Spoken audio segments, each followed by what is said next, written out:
Natal astrology, that means when someone is born, you do their birth chart, and then you can predict basically the activities of their whole life. Gola means astronomy. The last session, all the topics that we covered came under Gola. Nimitta means omens. Nimitta, it comes from a Sanskrit root that means temporary.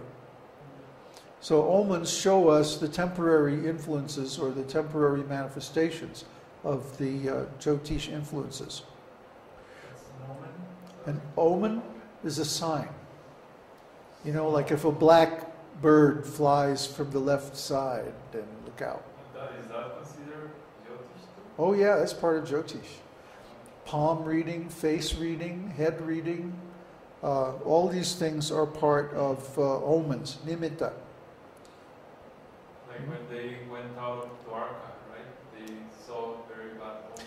Yes, right. When Krishna and the Yadu dynasty went out of Dwarka at the end of Krishna's pastimes, they saw very bad omens.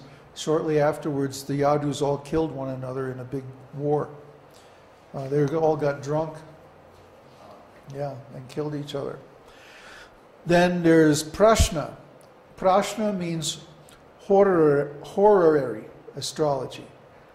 That means, for example, the astrology of countries, the astrology of companies, the astrology of basically non-living entities. Yeah. You can also cast a chart for those. Then there's muhurta. Muhurta means electional astrology, or when do we do things? When is the best time to, you know, get married, get a job, approach, who'd have been saying never, never. To approach a spiritual master, to take initiation. He's saying always, always, always. When is the best time to leave everything and go to the woods and just chant? Always, always. You can tell where Uddhav is at. There's the question. And Ganita means mathematics.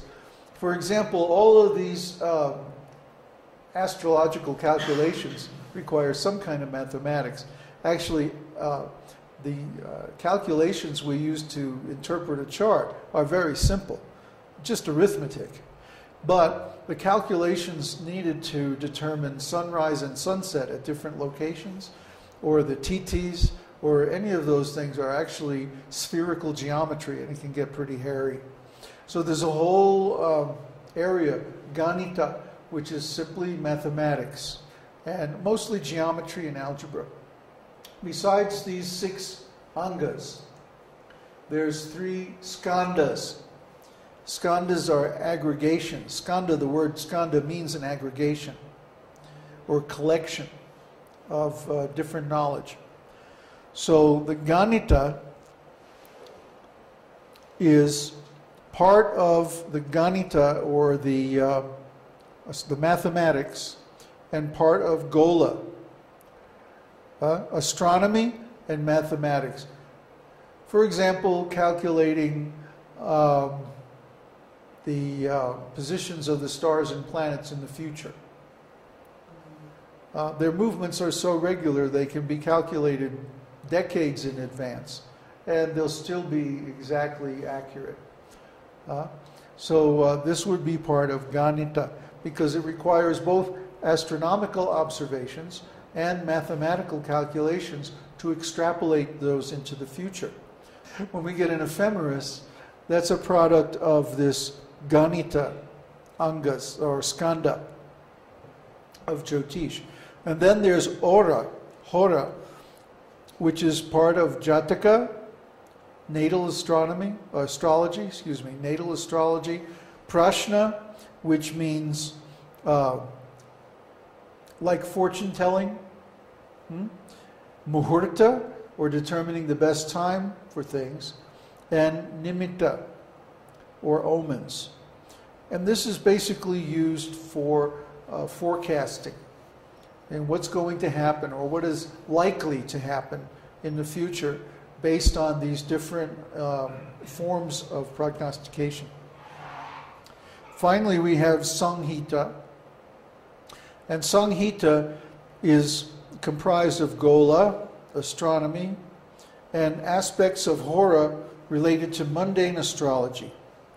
In other words, the history of astrology, the different astrological treatises, writings, speculations, research, all of the body of knowledge, and also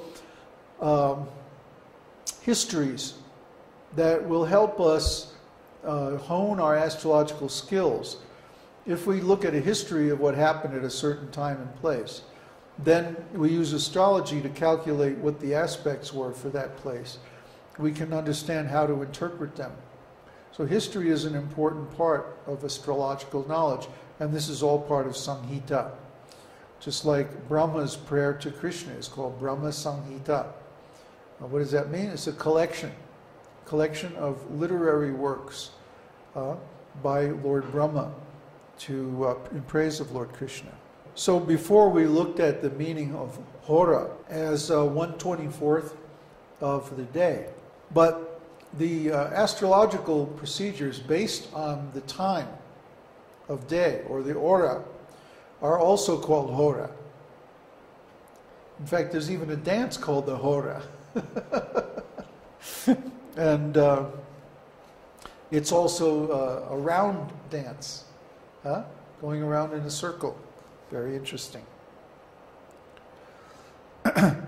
So also Samhita refers to that there is a layer of astrological interpretation in many Vedic scriptures.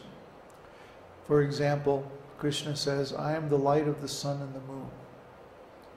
And there are many, many statements in Srimad Bhagavatam about different nakshatras and the Uttarayana, when the sun is in the south, when the sun is in the north, and so on like that.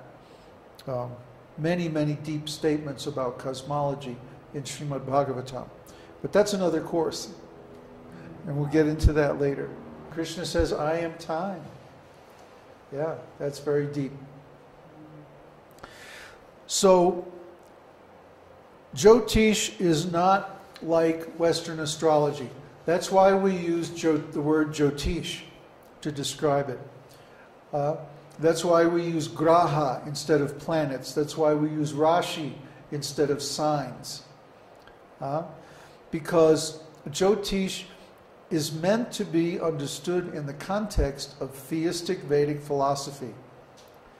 It's not a material science, and its ultimate aim is to assist us in spiritual education and growth.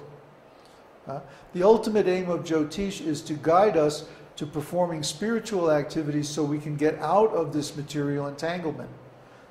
It seems like most of the questions that Western astrology is designed to answer are material.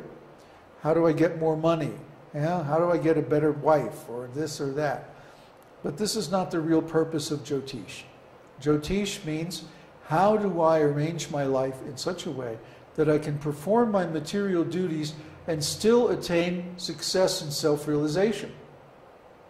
This is critical. We have to understand where our weak points are and how we can perform different spiritual activities to overcome them, especially the chanting of the holy name.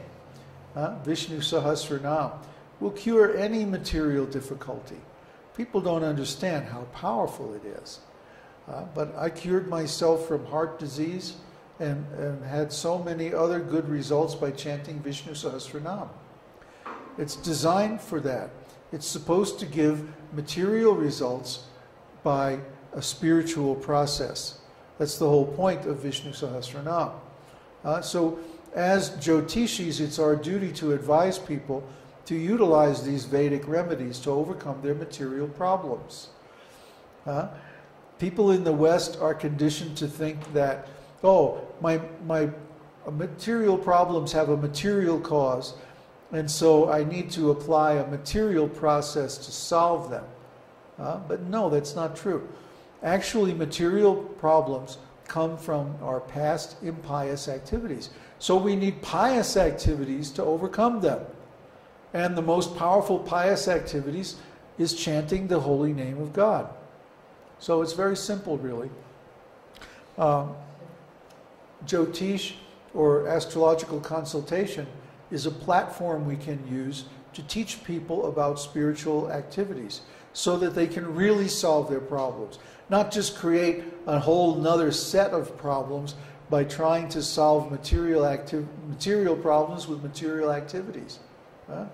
Even if a person performs activities in the mode of goodness, like giving charity, digging wells, feeding people, and so on, they still have to take another body to get the results of that activity, even if it's in the heavenly planets. So what? They're still stuck in this material world, and it's still a temporary situation that has a beginning.